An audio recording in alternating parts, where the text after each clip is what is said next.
I want to welcome everyone to the session on our endowment. My name is Rob Goldberg. I am Pomona's Vice President, Chief Operating Officer, and Treasurer. I've been here since January. It's been quite a good time to start. I'm thrilled to be here.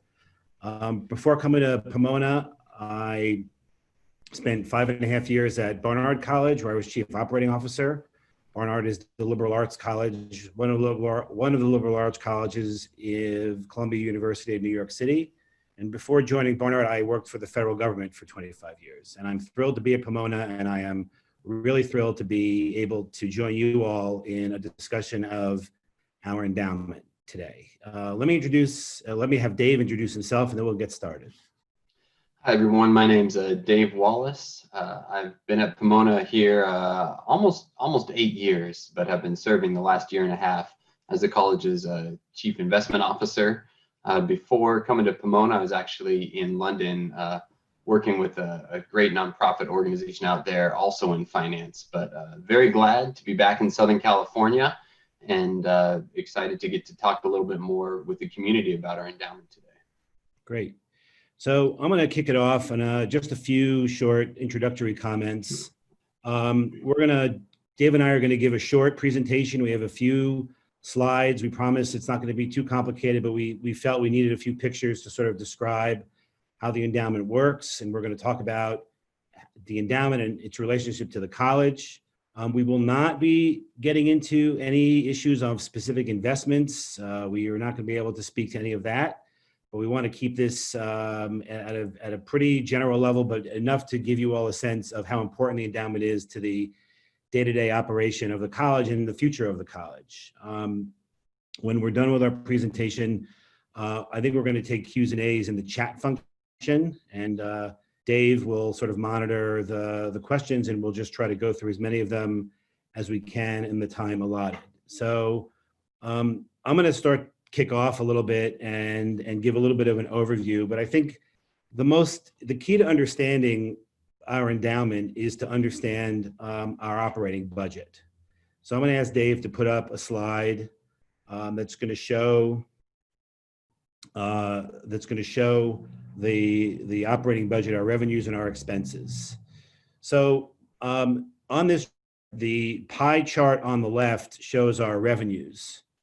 And I think the key point here is to look at the primary sources of revenue for the college. And the big green wedge on the left is the amount of money that the endowment provides to the annual operating budget each year. And it's about 53% of our operating budget comes from the endowment. And we'll get into how that works in a minute. The next biggest chunk of our revenue is charges of tuition charges, room and board, and fees that we charge students, and that's about almost 40% of our revenue. The balance of our revenue comes from gifts and other sources, and it's a small but important part of our overall revenue picture. To the right, the chart shows our expenses, and the takeaways here are, not surprisingly, the majority of our expenses are salaries and benefits to our faculty and our staff. We are inherently a people-driven organization. And so the majority of our expenses go towards paying salaries and benefits to our wonderful staff and our excellent faculty that make Pomona so special. In total, our operating budget is about $180 million, and this is the money that we use to do all sorts of things across the whole enterprise. This is the money that we use to provide financial aid to the student body, to maintain our grounds and facilities, to operate our residence halls and our dining services, to pay our utility bills, to support programs. So the amount of revenue that comes principally from the endowment and from student revenues and the expenses are really there to sort of cover the entire annual needs of our budget.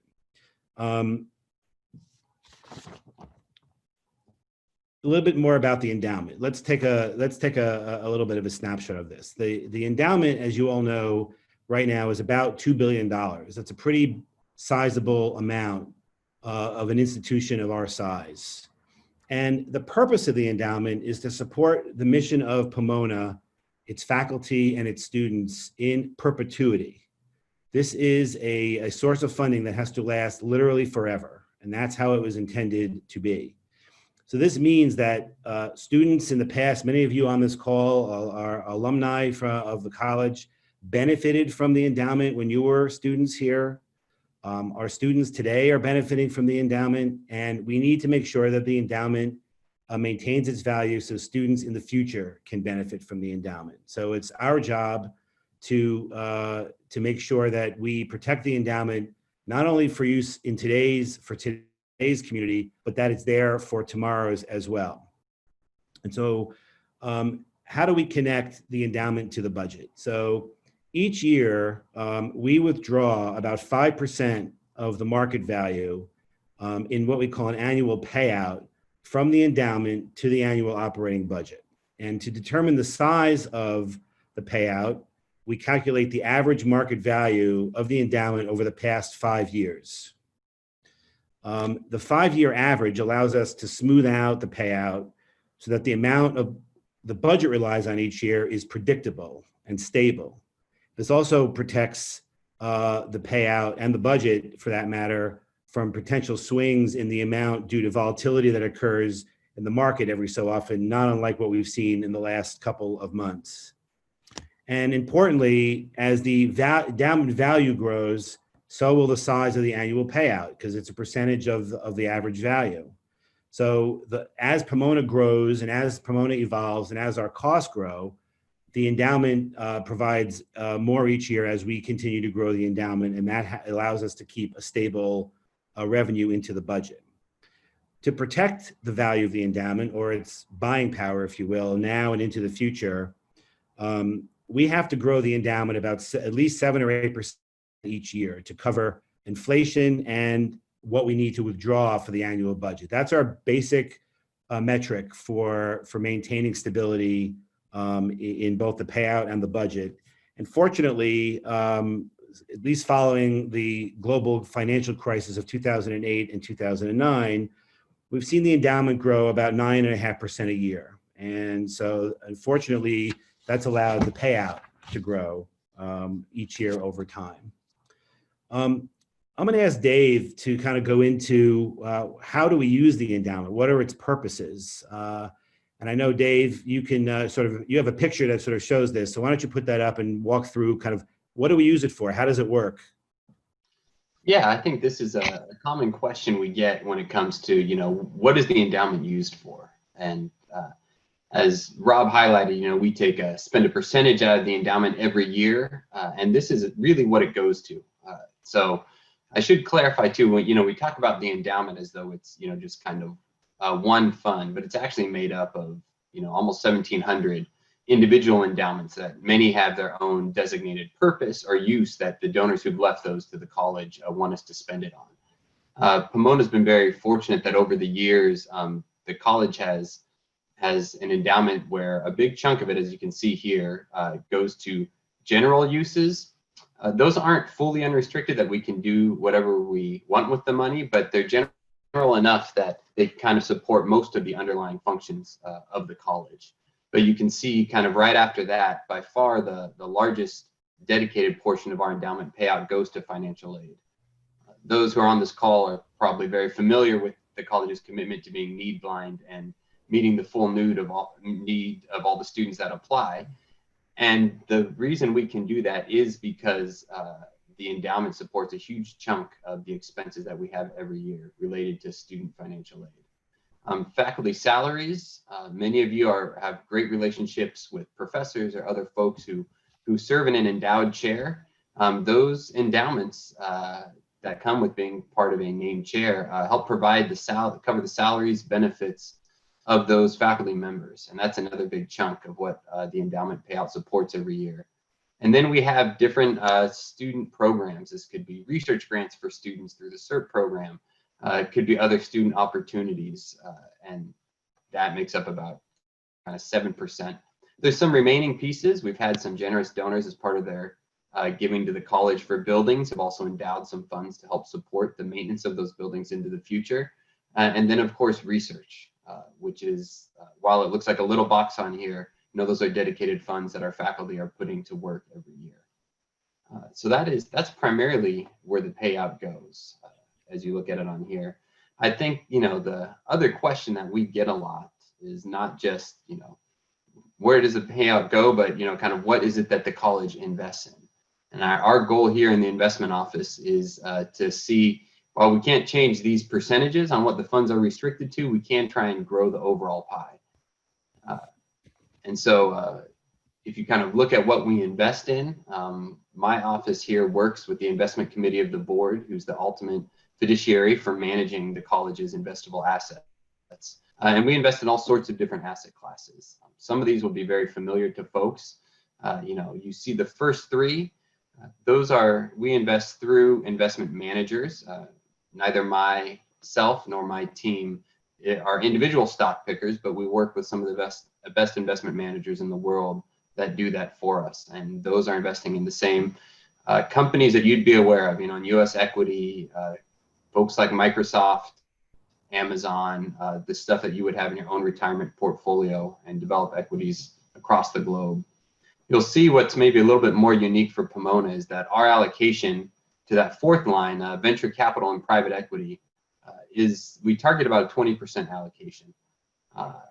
Venture capital has been an area that the college has very actively invested in since really the 80s and has been one of the real bright spots within the portfolio. And I'll tell you, I feel very, very lucky to have inherited some of the relationships that the college has spent a lot of time building over the years. But we have some great partners there who have let the college be early into companies like eBay or Uber or WhatsApp, Instagram, companies like that our venture capital managers have identified and have really done a great job supporting the returns of the endowment.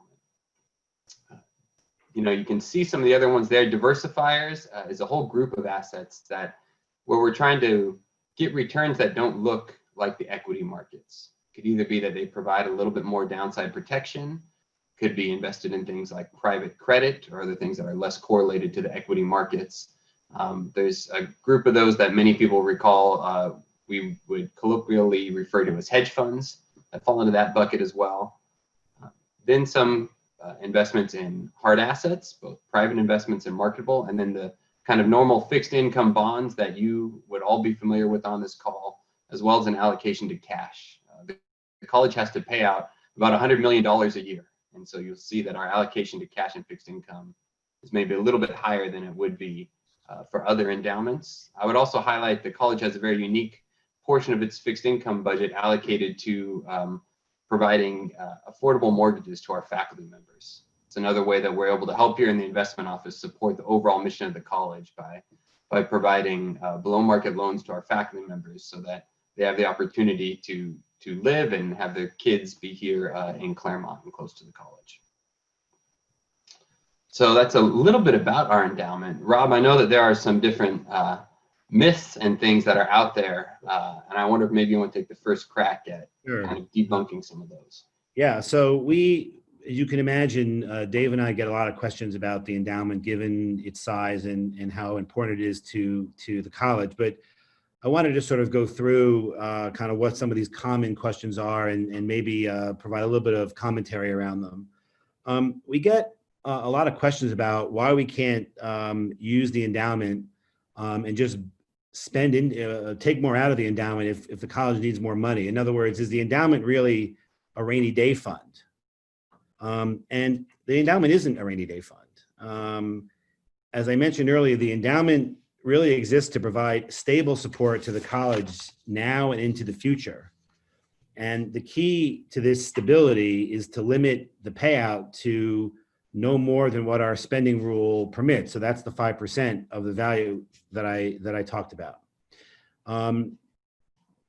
If we were to take out more money from the endowment, say to manage a crisis like the one we're in right now, it would just potentially not only hurt the overall value of the endowment going forward, and thus disadvantaging future students and future members of the community, but it would also mean as that payout eventually would decline because the value would go down, it would mean that we would suffer more budget cuts. And So we don't really treat the endowment as a rainy day fund. Because we have limits around what we can and can't spend it on and how much we take out. And those are important limits. And I think it's important to say that we already are fully utilizing our endowment. We take out as much as we can withdraw as our rule permits. And just to give you a little bit of a flavor of how the calculations work, think of it this way: for every $10 million in the endowment, it provides about $500,000 of operating budget support. So if we were to take out, say, $20 million to help the college do something something extraordinary that's beyond our spending, our normal spending, we would have to find a replacement in the budget of about $1 million. So we're very careful about how much we spend out of the endowment, but the endowment is being put to its full maximum use with respect to operating in today's world and making sure we protect its value going forward.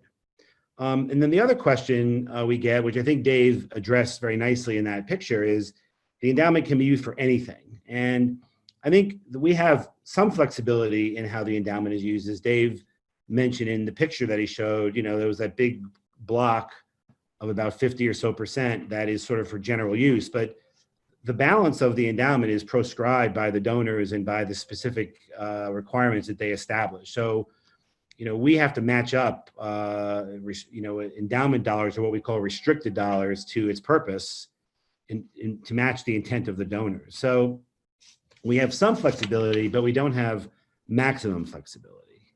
And I think those are the two major questions that we get. I don't know, Dave, if you want to amplify on any of those before we take general questions. Yeah, no, I think you covered them pretty well, Rob. I would add, we are very fortunate that, during the last couple of crises, whether with the dot-com crisis or the global financial crisis, the college has managed to help sustain the endowment and not have to do any extraordinary draws, which is really amazing sometimes when you compare to other institutions. And it's one of the reasons where I'm very thankful for that, because it's one of the reasons that we are well suited today, even though we're kind of in the midst of all these issues with COVID-19 and some uncertainty. The endowment is stronger because the college stuck to its spending rule and preserved the value of that, so that everyone who's at the college today is benefiting from those decisions made, 10 and 20 years ago. So that was all for our formal presentation. Why don't we see if folks on the webinar, you've been very generous with your time so far, and we hope this is useful to you, but we will really want to spend some time answering your questions. So I think we're going to use the chat function.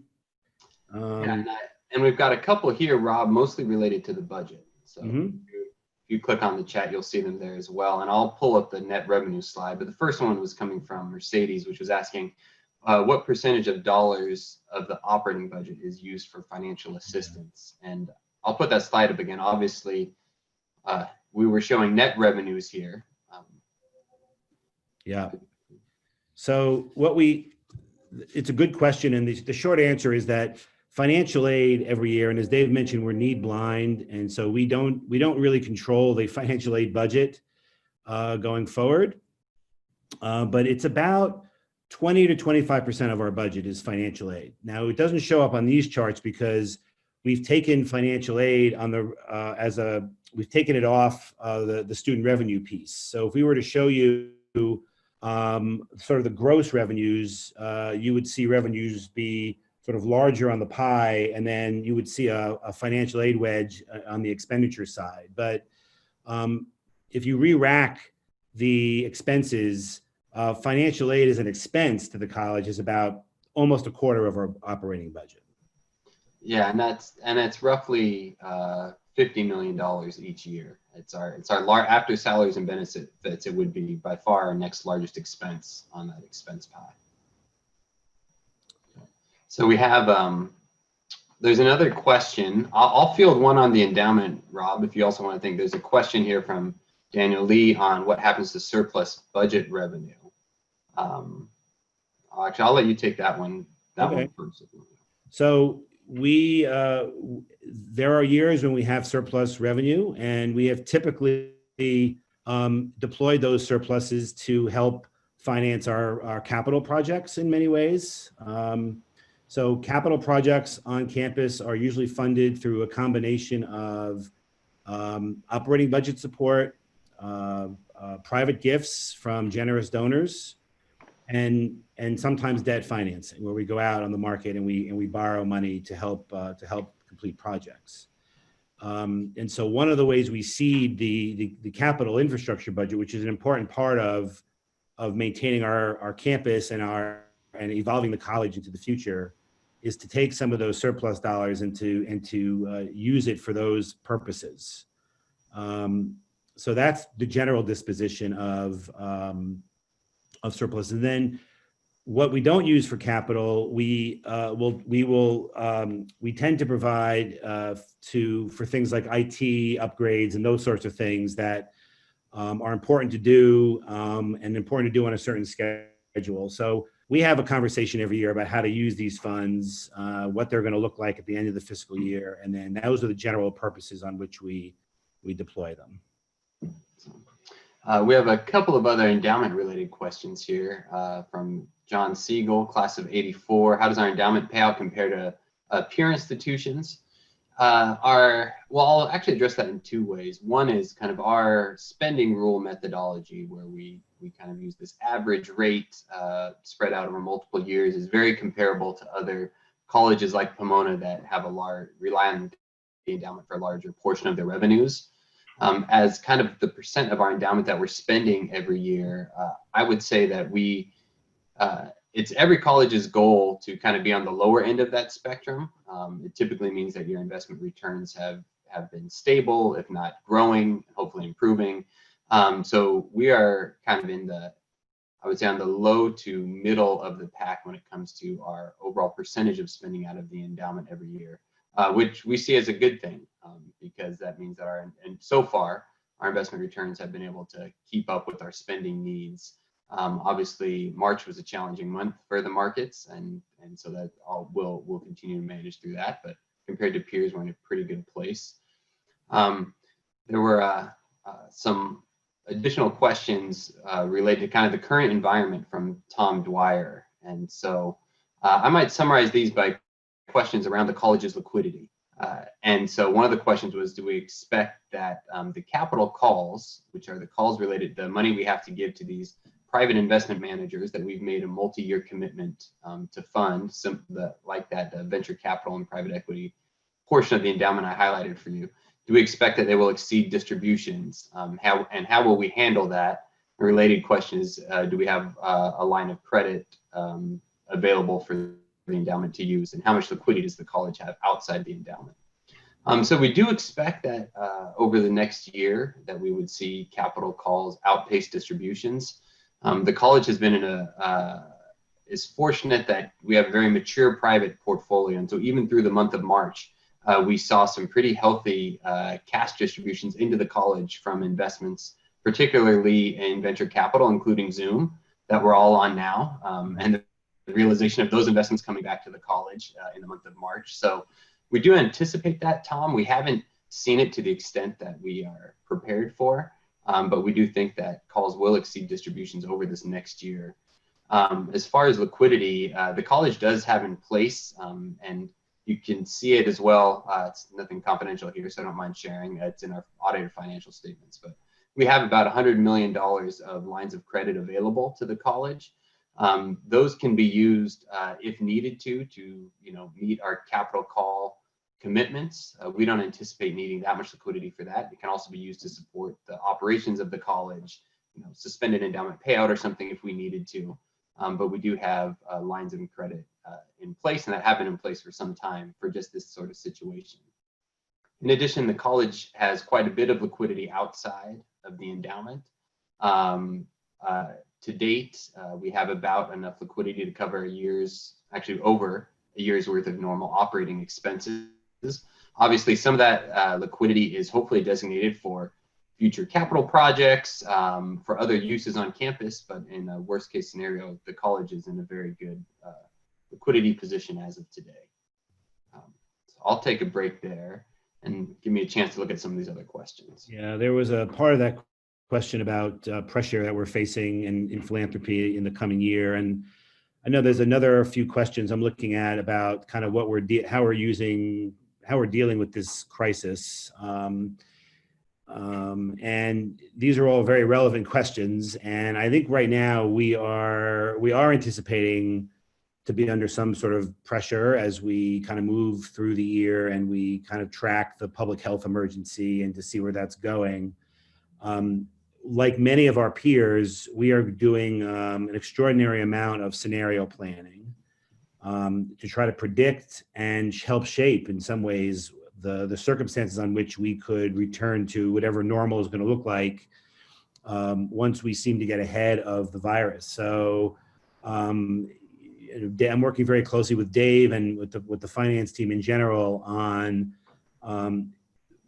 scenario planning and understanding where our pressure is going to be from all of our sources of revenue and how we might manage those. So I can't go into those today in any detail, but I think your question is relevant. We are going to have, for example, we know for a fact we're going to have higher financial aid costs just simply because of the impact of the economic downturn. So, as we're working on the budget for next fiscal year, which starts in July, we're planning on a higher amount of financial aid to be able to provide the students the aid they need to attend Pomona, reflective of the fact that parents might have lost jobs or economic circumstances might have changed dramatically because of the downturn. So this is all very much a relevant question, and hopefully in weeks and months, we will have much more clarity on where we're headed, and maybe we can come back to the community and sort of update on where we are. So I've got a chance to look through a couple more questions here.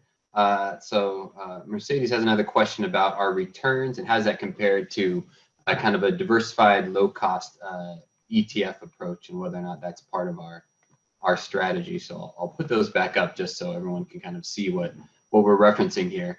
So as you can see from this slide, and let me back up. So for those who maybe are not fully aware of what Mercedes is referencing, so there are kind of two approaches you can take when it comes to making an investment. So when we talk about our investments in U.S. equity, you can buy referred to as an ETF, an exchange traded fund that essentially invests in all of the stocks within a given index or whatever the ETF is designed to. And it doesn't try and make any bets about which stocks will underperform or outperform. It just says, let me get the total exposure of the market, usually weighted by market capitalization, how big the companies are. And replicate that kind of exposure and not kind of make a call on is Microsoft going to do better than Netflix or whatever the comparison may be. Or there's active management where a manager can choose to invest in just a couple of stocks or a lot of stocks and make different bets and try and pick the stocks that they think will have the best performance. So the college very much takes an active management approach. So as you look across these asset classes, except in cases where for liquidity purposes and rebalancing, we do utilize a few ETFs. Part of what my office, working with our investment consultant and the investment committee of the board does is try and find the managers out there that we think over time do have the ability to outperform their benchmark. Historically, across most asset classes, the college has done a pretty good job of that. And so you see some of that in the outperformance when you look at that composite return versus the benchmark. This is somewhat endpoint sensitive, and for different time periods, it'll look a little bit different, but historically the college has generated a pretty good return above what people would call like kind of the normal public market benchmarks for different asset classes.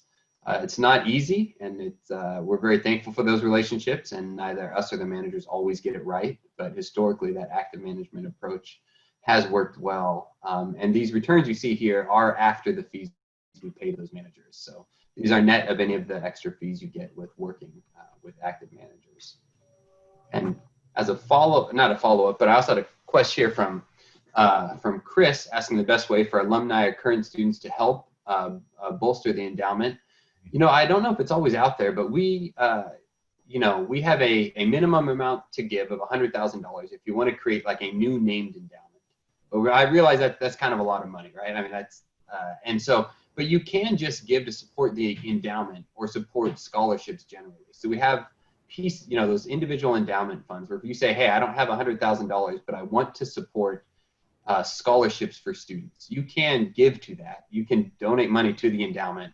Just say, I want this to go for scholarships. And as long as it's not about creating a new special named endowment, we have endowments that we can add those funds to, where the money you give will continue to support students, not just today, but essentially in perpetuity. And we have the same way to support the general operations of the college through similar endowments. So you don't have to have kind of our $100,000 minimum to be able to support the endowment.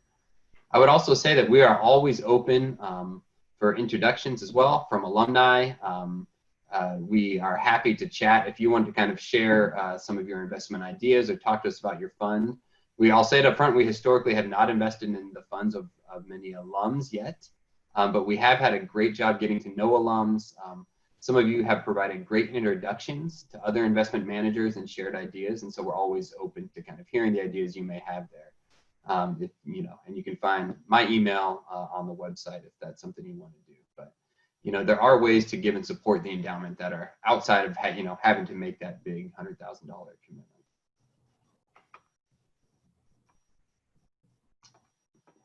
So Karina has a question about how do we get folks like you all to answer the question, why don't we just tap more into the endowment? Is the correct answer then the endowment isn't meant to be used as a rainy day fund because we have restrictions on how much we can withdraw? That's why we need your support more than ever. I think that's true. I would add, if I had to add one thing to that very good answer is, and the endowment has to exist in perpetuity, and we have to maintain its value into the future. So the more we take out today, the less is going to be available in the future. So that's a key part of endowments, is just the perpetual nature of the endowment is an important concept to get across to folks that you're talking to.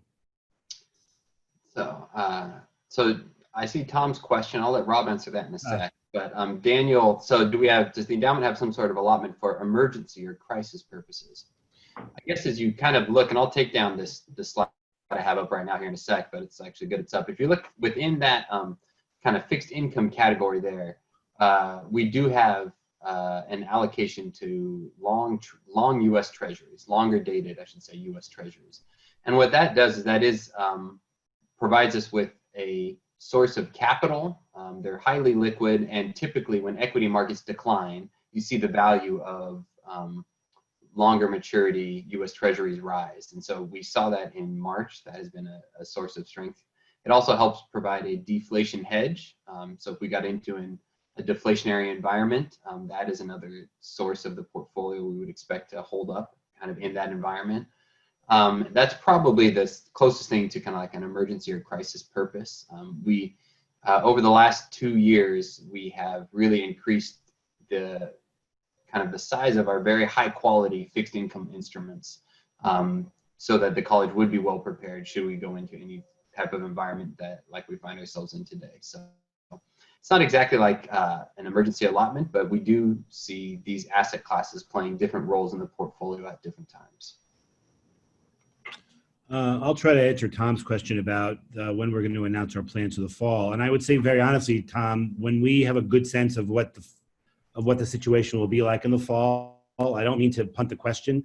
I don't think there's anybody here more than the administration wants clarity as much as everyone else. And I think we're trying to understand under what circumstances, under what conditions we can return to normal operations. I think this is the question that every college and university in the country is wrestling with. And part of the answer to this is, how do we open a residential, our residential college, and be able to keep students and faculty and staff responsibly safe. And that's going to be a function of where the course of the virus is headed and what public health authorities are telling us. And so we're hoping to get clarity on those questions as soon as we possibly can. We know that everyone's anxious for us to make a determination. We're anxious to make a determination to give us some clarity. I'm hoping it's in the, it's before the summer. In some ways, and I know this is sort of counterintuitive, in some ways, the later we go, the better the decision we'll be able to make because we'll have a better clarity as to what the future is going to look like. But we also understand that we don't have the luxury of that kind of time. So we're balancing all of this. And I invite you to check in with me or check in with others in the coming weeks, and we'll try to give you an updated answer. Would a Pomona decision be a Claremont College? We're coordinating all of our planning with the other colleges. I think all of us have different financial structures and different financial circumstances, but given how closely tied in the undergraduate colleges are, we're doing our best to coordinate all of this together, and so we're meeting with our counterparts all across the college daily to understand what our plans are and what will work and what won't work. So that's you can rest assured, and I'm hoping we'll be able to move out as one and have a coordinated strategy. We'll see how that goes going forward. Is tuition still going to cost the same if we go online, or will it be less?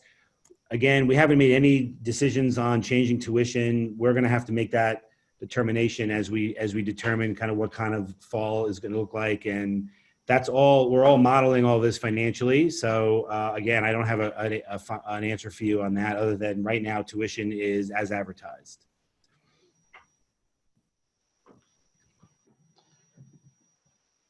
Are there other questions? Did we not get? I think we got to all of them. I think there one more just popped up. I'll repeat. I don't know if we have a good answer to all of the detailed questions on kind of the what ifs, but you know, we do see some of those popping up, David and Tom, and yeah. I do want to make sure we get a chance. If anyone has any other questions about the endowment, about the way we invest, or anything on there, I want to make sure we have a chance to get to those as well, if somebody has them. Ty Hollingsworth has a question about the financial position of the other school. Dave, do you want to take a crack at this answer? Yeah. So I would say Pomona is very fortunate. I mean, we are in an extremely strong financial position, not just relative to other Claremont colleges, but in relation to most colleges and universities across the country. And so I think that you know, the college had taken some really smart steps, I think, over the last couple of years to shore up its liquidity position. Not that it wasn't strong before, but to ensure that it would be strong going forward. We were very proactive in establishing those and increasing those lines of credit over the last couple of years. And so we are in a stronger liquidity position than most institutions. I think each institution are going to make slightly different decisions, not speaking just to the consortium again, but to colleges in general, based on kind of the challenges that we're all dealing with, but we do feel good about where we're at. John, I see your question, and I probably didn't answer it exactly how you had intended when you asked it earlier. So our percent of revenue from endowment compared to our peers. So Pomona, depending on who you qualify as our peers, it varies. So within the Claremont colleges, we receive a much higher percent of our revenue from the endowment than the other Claremont colleges, even compared to like Claremont McKenna. We probably get an additional 15 to 20% more of our revenue from the endowment than Claremont McKenna does, compared to some of the other colleges, whether it be Amherst or Williams, Swarthmore, other colleges on the East Coast that I know we're frequently compared to. Our endowment payout is on the high end, but would be fairly similar. Some of those colleges that have more students than us, you know, they get a little bit more from tuition revenue. But for someone like Swarthmore, we're very, has similar number of students, we're very comparable as a percentage of our revenues from the endowment.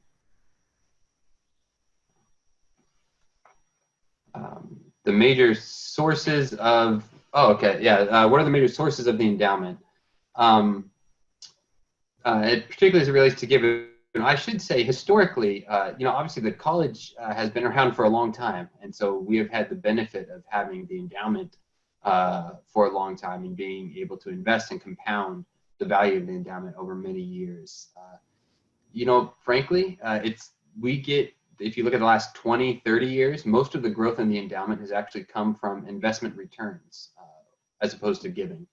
It would be great. Obviously, I mean, I oversee the endowment. I would love for that endowment to be larger, also through support of alumni. We have had many alumni who have given us amazing support. So I don't want to discount any of those gifts, but really much of the returns the last 3 decades has the growth, I should say, has come from investment returns as opposed to giving. I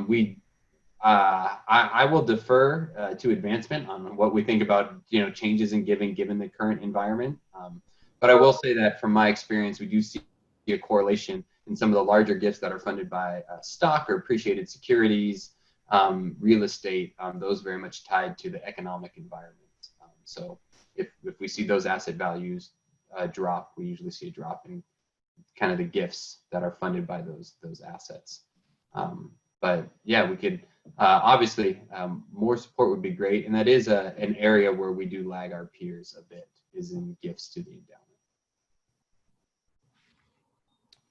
There is Dave, just while you're on the endowment, there's one question about portfolio adjustments after 2008. You want to address that, and then I can take. I thought there was another one. Why don't you go ahead and address that?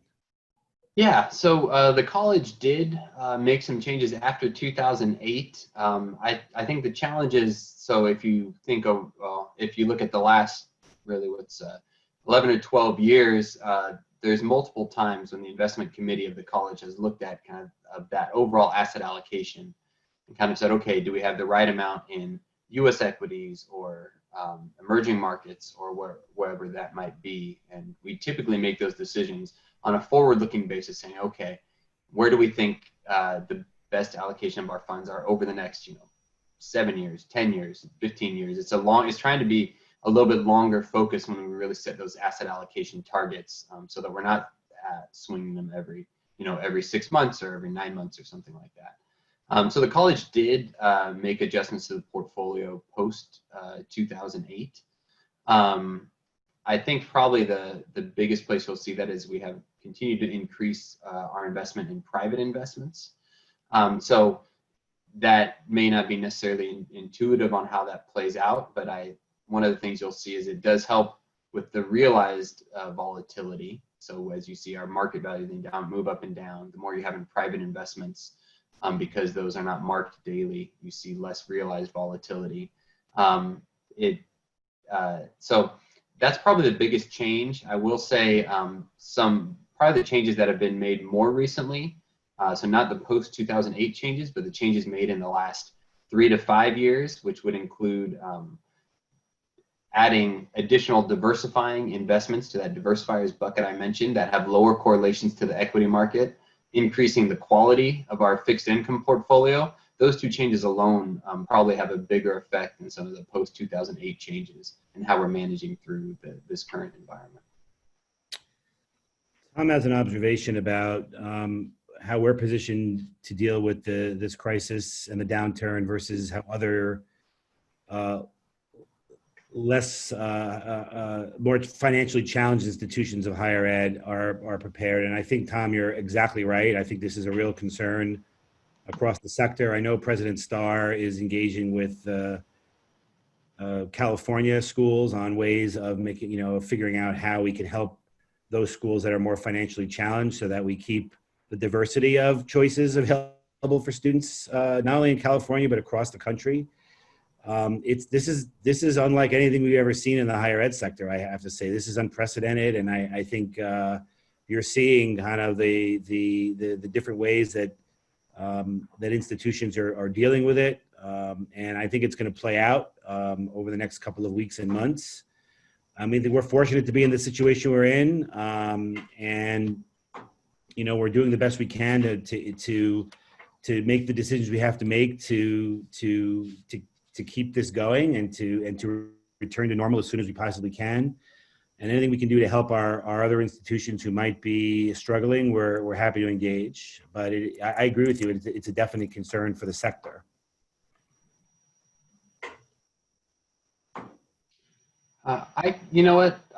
So Tom, I see a follow-up question just on how is Claremont doing in the local economy?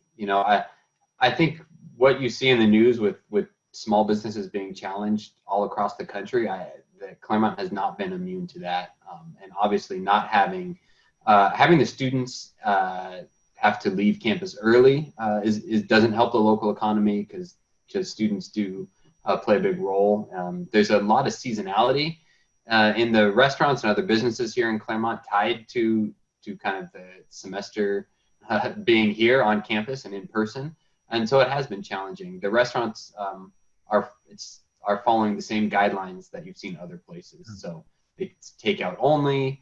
They're not allowed to have people, eating and dining in there, and staff and faculty are all working remotely as well. Right. And so it definitely has not been immune to many of the same challenges that we see across the country.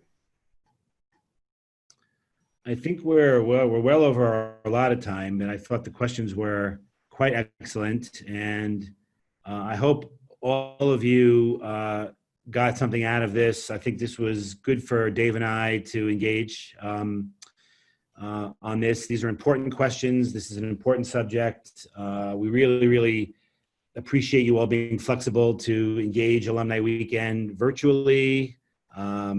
It's not ideal, but I think we're making the best of it. And thanks to all of you for all of your support, as always, for the college and your support for coming out this weekend, even if it's through Zoom. And please don't hesitate if you have questions for us to reach out to us offline, and we'll be happy to explain, answer your questions, explain how things work. I really do appreciate how all, your questions about where we're headed in the fall, and I understand that the uncertainty is really challenging. It's challenging for all of us. So bear with us, and we'll get to the right answer.